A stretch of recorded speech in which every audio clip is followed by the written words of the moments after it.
boss. Ngayon naman mga boss ay pupuntahan natin ang isang tourist attraction sa Davao. Ito ang People's Park. Panoorin natin yan sa ating special feature. Davao City, kilala sa duyan, marang, mangustin, pomelo, ang Philippine Eagle Sanctuary, ang Upper Samal Island, at syempre pa ang People's Park.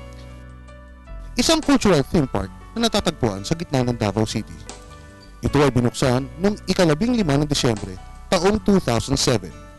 Umabot ng 72 million pesos ang kabuuang gastos sa pagbuo ng park na ito na dating palaruang panlunsod.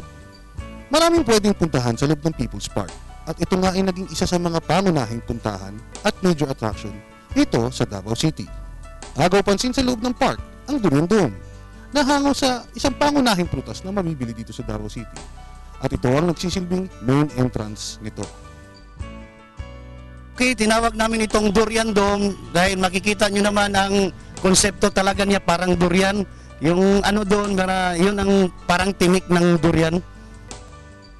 Ang oval racetrack sa loob ng park ay ang paboritong puntahan ng mga taong nag-iihersisyo at mga Davaoenyo na gustong magpapawis. Meron din silang replika ng higanting Philippine Eagle. Tampok din dito ang kanilang mini forests, man-made waterfalls at ponds. Playground para sa mga bata at malalaking skulptura na kumakatawan sa grupo ng mga katutubo ng Southern Mindanao.